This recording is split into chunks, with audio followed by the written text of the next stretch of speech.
From Washington, D.C., this is the Muslim News on Muslim Network TV. Assalamu alaikum, I'm Hena Zuberi. First, the headlines. Man who threatened Kavanaugh arrested near Supreme Court Justice's home. Public hearing to detail January 6, 2021 U.S. Capitol riot. Feds rate dark web market selling data on 24 million Americans.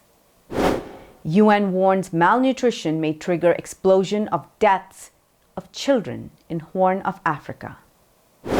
Saudi Arabia's Abaya signals a new era of fashion, empowerment, and cultural pride. Israel seeks to turn Al-Aqsa Mosque into a synagogue. In our top story tonight, an armed man who threatened U.S. Supreme Court Justice Brett Kavanaugh was arrested early Wednesday near the judge's Maryland home, the court said. Court spokeswoman Patricia McCabe said that the man was taken into custody around 1:50 a.m. local time by police in Montgomery County, just outside Washington, D.C. The court did not disclose the person's identity or offer additional details. Montgomery County Police did not immediately respond to a request for comment. Multiple reports cited anonymous sources who identified the man as a California resident in his 20s. He was reportedly armed with a handgun, knife, and pepper spray, NBC News reported. Kavanaugh's home was the site of protests last month after publication of a leaked Supreme Court draft opinion that would overturn abortion protections. On Wednesday, an 11-year-old girl who smeared herself with her murdered friend's blood to play dead during last month's Uvalde, Texas school shooting shared her ordeal before a panel of lawmakers. Mia Carrillo, a fourth grader at Robb Elementary School, recounted in terrifying detail the moments when 19 of her schoolmates and 2 teachers were killed by a gunman. She recalled how her class had been watching a movie and students scrambled behind the teacher's desk and their backpacks when the shooter burst in. In a brief pre-recorded interview, Mia said that the 18-year-old shooter told my teacher, "Good night," and then shot her in the head. He then shot some of her classmates and the whiteboard, she said. Nearly a year and a half ago, a mob of about 2,000 supporters of former President Donald Trump stormed the U.S. Capitol in a rampage. The January 6, 2021 Capitol attack attempted to block lawmakers from certifying Democrat Joe Biden's victory in the 2020 presidential election. Starting Thursday, witnesses will testify before a congressional panel about the planning of the insurrection and Trump's role in promoting it. The hearings will include live testimony from key Trump administration insiders. It will also feature video interviews with others, including Trump's daughter Ivanka and her husband Jared Kushner. The U.S. House Select Committee investigating the January 6 attack will also review previously undisclosed video of hours of chaos inside the Capitol building. The 6 days of hearings will be televised on primetime. Gas prices are more than $5 a gallon, seen here displayed at gas stations in New Jersey on Tuesday, June 7th. U.S. gas prices hit a new record Monday, with a gallon of regular gas costing an average of $4.86. U.S. law enforcement agencies have shut down another dark web market, seizing and dismantling SSN-DOB, a series of websites that listed more than 20 million Social Security numbers for sale. The site deals in stolen personal information. The investigation was led by the IRS's Criminal Investigation Division, the Department of Justice, and the FBI. Law enforcement agents gained control of 4 of SSN-DOB's domains that raked in more than $19 million since coming online in 2015. SSN-DOB reportedly had 24 million individuals' records available for purchase, which the site regularly advertised on dark web forums. Email addresses, passwords, credit cards, and Social Security numbers were among the personal identifying information available on the site. Palestinian Prime Minister Mohammed Shtayyeh accused Israel of seeking to turn the Al-Aqsa Mosque complex in occupied East Jerusalem into a Jewish synagogue. Shtayyeh was addressing a Palestinian event on the historical status of Al-Aqsa Mosque in the West Bank city of Al-Birr. He said 55 years of Israeli excavations in Jerusalem failed to find any trace of a Jewish temple. Palestinians seek to preserve the status quo in Jerusalem that has prevailed since the Ottoman rule of Palestine, Shtayyeh said. He thanked those who helped the Palestinians, especially Jordan and Turkey, for their collective responsibility towards Jerusalem. Al-Aqsa Mosque is the world's third holiest site for Muslims. Jews who call the area Temple Mount claim it was the site of 2 Jewish temples in ancient times. YPJ/PKK extremists in northern Syria's Manbij region have been seen in a possession of US-made anti-tank TOW missiles aimed at Turkey's Operation Euphrates Shield area. Photos and videos obtained by Turkey's Anadolu agency show the group observing the area towards Jarablus, controlled by the Turkish Armed Forces and the Syrian National Army. Among some Russian and US-made weapons, a group member was spotted with a TAW missile, among the most effective weapons against armored vehicles. The US-made anti-tank missile can be effective on land in harsh environments or conditions. YPJ/PKK extremists often mount attacks on Jarablus, Afrin, Azaz from the Manbij and Tal Rifat areas in Syria. At least 21 people were killed and several others injured after a passenger train derailed in eastern Iran early Wednesday, officials said. The train was headed from Mashhad in northeastern Iran to the central city of Yazd, where it derailed from the track near Tabas, a city in eastern Iran. Iranian Railway Public Relations Division said that the train collided with an excavator on the railroad at around 5:30 a.m. local time. The death toll has reached 21 as search and rescue operations continue at the scene. A total of 47 injured people were taken to the hospital, the Yazd Emergency Services said. 8 out of 11 wagons derailed and 3 wagons overturned, according to the South Khorasan Governorate. UN warns malnutrition may trigger explosion of child deaths in the Horn of Africa.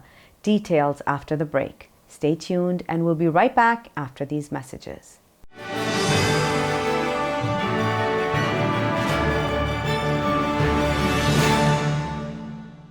If I could be you, and you could be me for just 1 hour. If we could find a way to get inside each other's minds. Walk a mile in my shoes. Walk a mile in my shoes. Well, before you abuse, criticize and accuse. Walk a mile in my shoes. There are 16 million children struggling with hunger in America. That's 1 in 5 daughters, sons, neighbors, and classmates who don't know where their next meal is coming from. Yet billions of pounds of good food go to waste every year. It's time we do something about it. Feeding America is a nationwide network of food banks that helps provide meals to millions of kids and families in need. Visit feedingamerica.org to help them feed even more. Together, we can solve hunger. Together, we're feeding America. Despite the development of a COVID-19 vaccine, millions around the world will not have access. We need a vaccine that's free and available to everyone, everywhere. It's time for a people's vaccine. Billboards are popping up all over the country with an... Our neighbors don't realize that Muslims are absolutely opposed to ISIS. Salam. My name is Abdul Malik Mujahid. I'm an imam in Chicago. 16 shots! No me! No justice! No me! So how do we bring up the energy which can really have an impact on the world? You need to build bridges of understanding among people, and we need to have America moving forward. That lesson learned brought the strength of humanity to America, which is the diversity. Mujahid Talks, only on Muslim Network TV. Faithfully connected.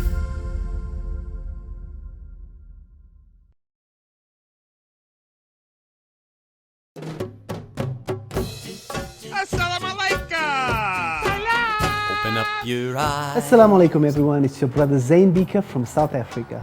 One of the first educational programs ever produced for Muslim children was the ever popular Adam's World series. The colorful and comical Muslim puppets stole the heart of a generation. Sound Vision will be releasing brand new episodes of Adam's World with the launch of a Adam's World app. Subscribers will enjoy new Adam's World episodes as they are released, as well as all the classic episodes of Adam's World. So visit adamsworldapp.com now to learn more, subscribe and enjoy new adventures of Adam and his friends. And let's keep helping tomorrow's Muslims today. Assalamu alaikum. Adam's World. Believe me, there's a lot to see. Bismillah. Let's explore. To stop this genocide, we need your help.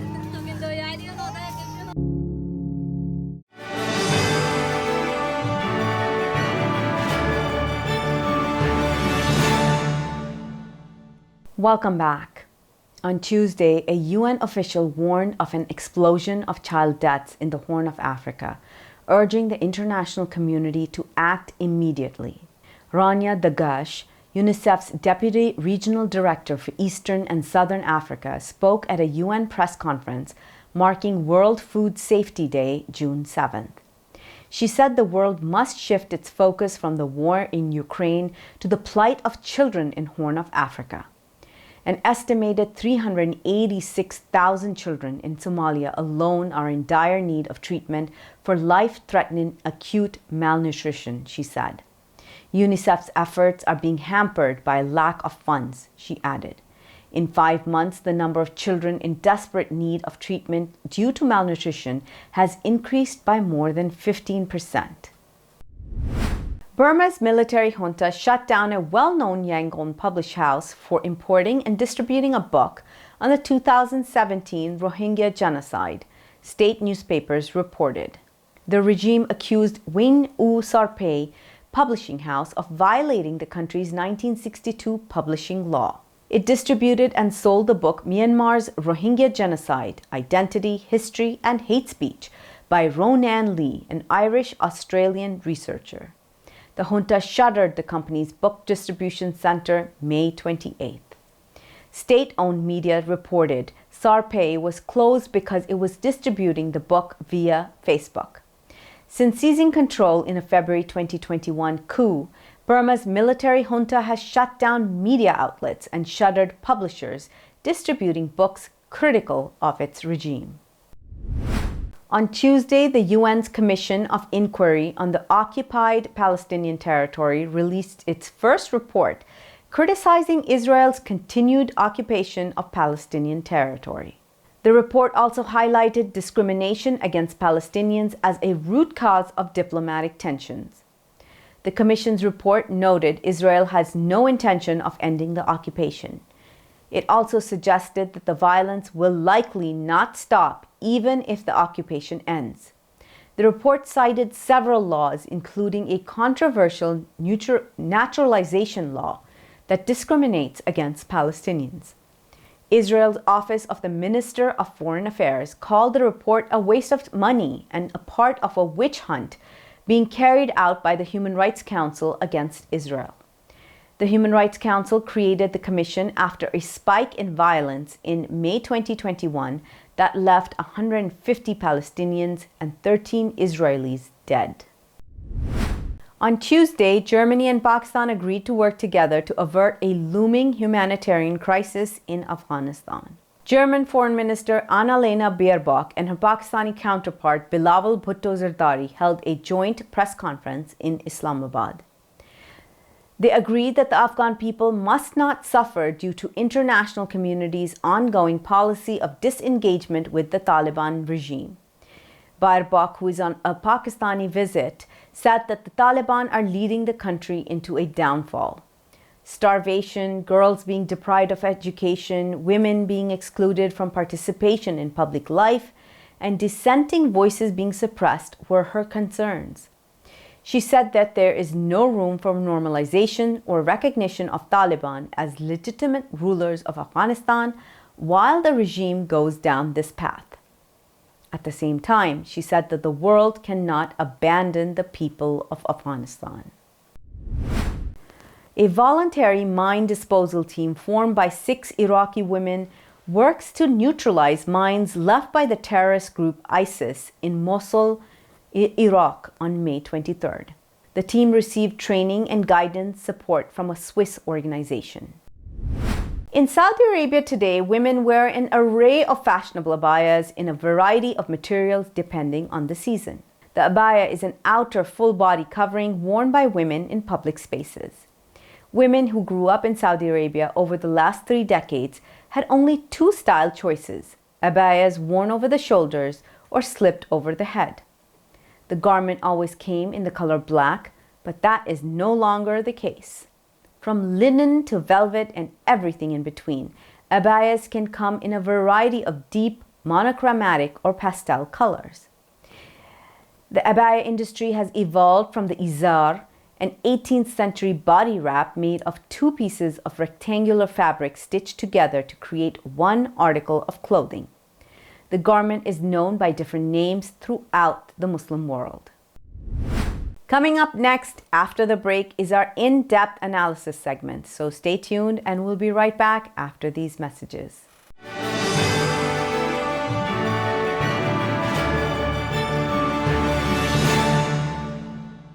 If I could be you, and you could be me for just 1 hour, walk a mile in my shoes, walk a mile in my shoes. Assalamu alaikum. This is Imam Malik Mujahid in Chicago. Just like you, I was moved by that Allahu Akbar lady.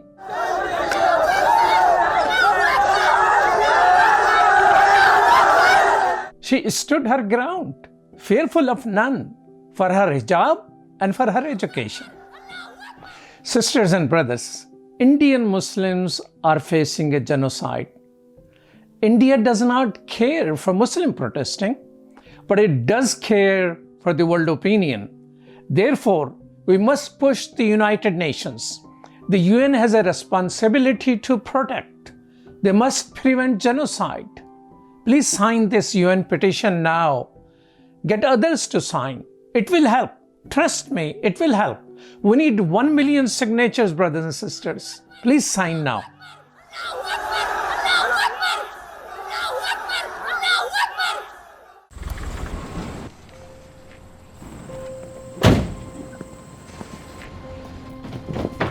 Dad, they took over my bedroom. Come on, come on. Okay, Dad. 1, 2, 3.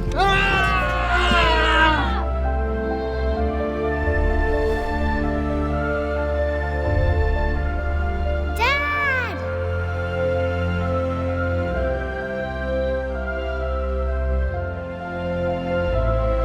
You saved me. Dad? Are you okay? I'm fine, dear.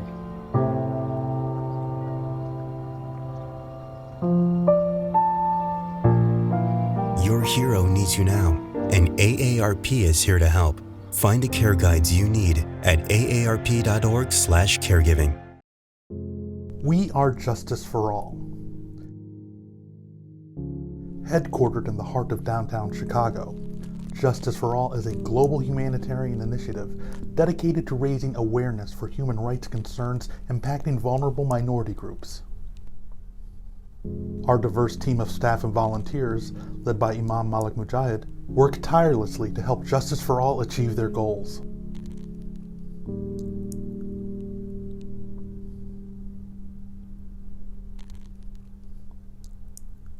We promote policies that protect religious freedom, address the root causes of mass displacement, and recognize the plight of refugees and forced migrants. Together, we can continue to stand up for justice. Justice for all.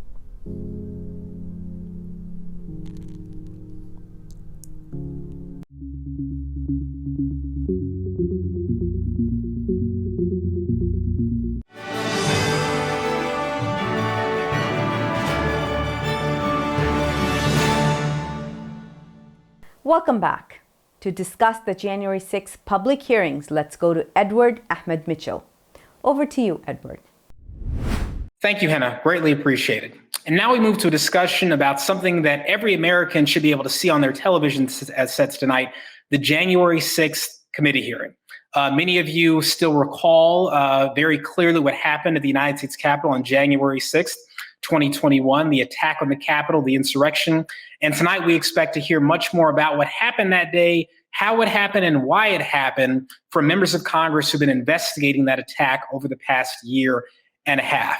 To learn more about January 6th, about the committee's work, about what we expect to hear tonight, we are very happy to have a special guest with us all the way from Kosovo, Glenn Alexander Crowther. Professor Glenn Alexander Crowther is a visiting research professor, the Jack D. Gordon Institute for Public Policy and the Department of Criminology and Criminal Justice, the Stephen J. Green School of International Public Affairs at Florida International University. We're honored to have him here with us to hear his expertise. Alex, again, thank you for joining us. Let me start by asking you a question.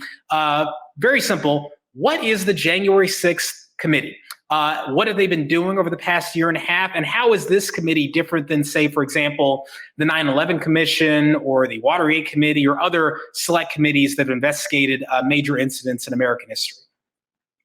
So the January 6th committee is a bipartisan committee that was formed to investigate the insurrection of January 6th.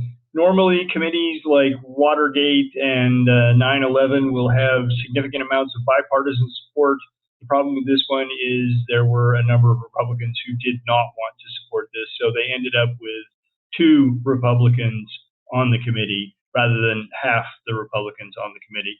And so what they've been doing is they've been delving into the evidence. What makes this different than most incidents that have been investigated like that is just the staggering amount of information. We are an informationized society, 98% internet penetration rate, so everybody has a cell phone and everybody takes pictures of everything. So there's not only have they done 1,000 interviews and 140,000 documents, which would be normal for an investigation like this, but they've also got significant amounts of video and audio. And so we're actually going to see videos and they're going to play audio presentations for us in over the next 4 nights when they do all this. So it sounds like we could be learning a lot from the hearing. Let me ask you this, Alex. You know, we usually hear the committee members refer to what happened as an insurrection, and others on the far right usually would say, no, it's just a protest with some bad apples. What is an insurrection? Why was this an insurrection? What's the difference between an insurrection, a conspiracy, and a protest? So insurrection, the definition in the United States goes back to the Insurrection Act of 1807. This is one of the 2 ways that the U.S. military can actually be deployed into the United States when the president invokes the Insurrection Act. Obviously, President Trump did not invoke the Insurrection Act. So when is it a protest? Remember, a protest is protected by our First Amendment rights of freedom of speech. The government cannot limit your speech. When it turns violent, that's when it's an insurrection. And what they're looking for here, they've already identified a bunch of people who were insurrectionists, using violence, breaking windows with fire extinguishers, stuff like that. So those would be insurrectionists. Conspirators would be people who planned this. And so, interestingly enough, they have audio and video of the Oath Keepers and the Proud Boys, the 2 leaders, meeting ahead of time and discussing this. There was a Canadian journalist embedded with the Proud Boys. And so we're actually seeing this. Usually, conspirators are supposed to be careful about being in a conspiracy and hiding things. With our modern connected world, with everybody putting everything on Instagram and Twitter and Facebook, all of these people broke all the rules of being a conspirator and have there's all this video and audio out there. And so the Justice Department has had a lot of evidence to work with, because you have to prove a conspiracy. Under our legal system, the common law system, it's insufficient just to accuse somebody. You actually have to prove beyond a reasonable doubt that they did it. So what do you expect to hear during the hearing tonight, which as it goes on? Are you expecting to hear anything new? I mean, there have been several books written about what was happening that day, what President Trump was doing that day. We've seen plenty of news reports, but do you think this committee is going to reveal something that we don't know, or clarify this in the minds of the public? So we won't hear anything new, I don't believe. What we're going to hear is proof. So remembering that most legislators are lawyers, this is going to be like the opening of a trial. They're going to make their case. This is where they get to draw the box within which we as a country operate over the next 4 news nights as they do these hearings publicly. And so this is them saying, stating the obvious, there was an insurrection on January 6th, and this is how we're going to prove it.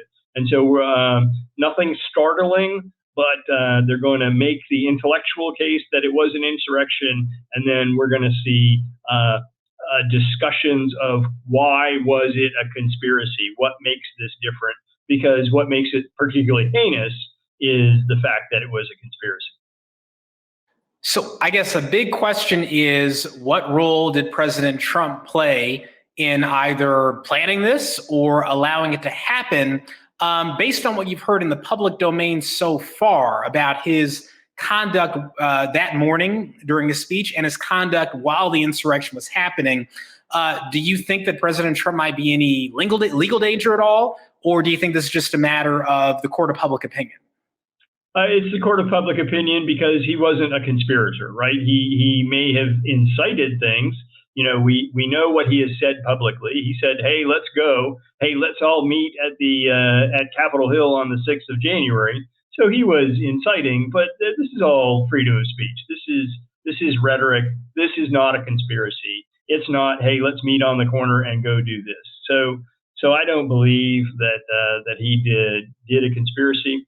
What's kind of sad is the fact that everybody was asking him to intervene during the insurrection on January 6th, and he refused to say anything.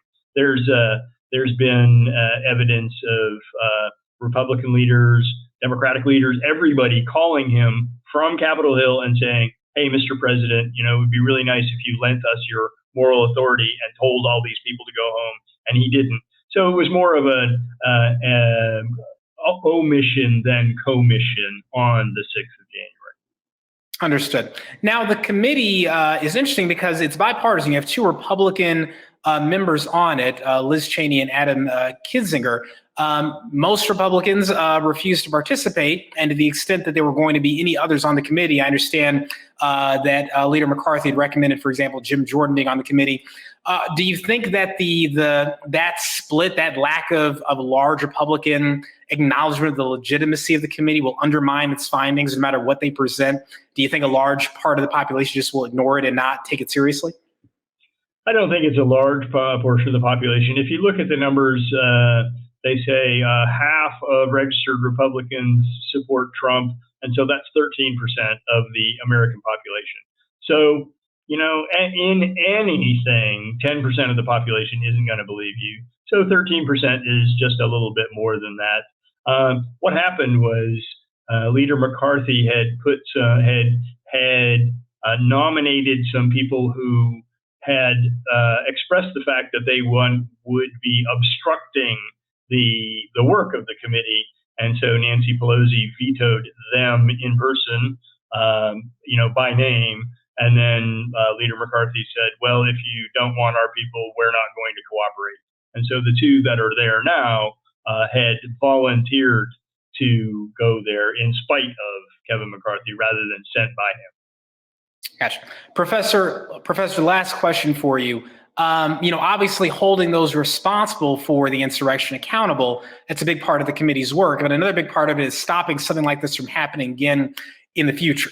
It would seem if our government is minimally competent, they are never going to allow a massive crowd to surround and invade the Capitol on the day of counting votes again. I don't think they'll get caught by surprise again. But you never know. Do you think this might happen again? Or do you think something more sinister and well thought out might happen to overturn an election in the future? So, 1,000 people outside the Capitol building happens every day, right? It's when it turns violent and when it's an insurrection. And so the problem at the time was internal discussions between the Pentagon, the Secret Service, the chief of police in Washington, D.C., and believe it or not, the decision was made not to put more people there, which would have made a difference because of the optic. They didn't want to be seen doing that. Certainly, they weren't going to put the regular army in there, right? But the D.C. National Guard was standing by. But because of the events, remember in Jackson Square, Lafayette Square, just north of the White House earlier in the year, and it looked bad. It had a bad optic. They decided not to deploy the National Guard. So what they've done is they've clarified who's supposed to do what. They've changed their standard operating procedures. So I agree with you that this isn't going to happen again. Will there be conspiracies again in the future? Absolutely.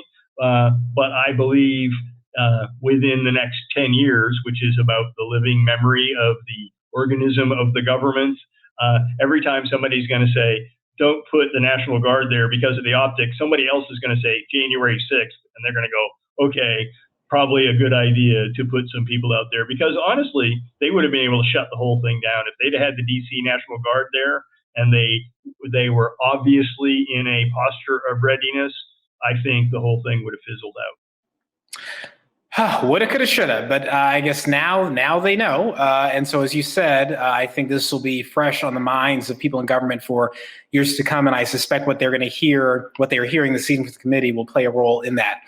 Professor, I want to thank you so much for sharing your expertise and your time with us. We appreciate it. And we hope to have you back again soon to discuss this and other important issues impacting our country. Thank you so much. Thank you. Always happy to help. Thanks for the invitation. Thank you. And we'll toss it back to you, Hena. That's all from our Washington studios tonight. Thank you for tuning in. You can find previous episodes and more on our YouTube or Facebook. For more content, keep watching Muslim Network TV or visit muslimnetwork.tv. Assalamu alaikum and good night.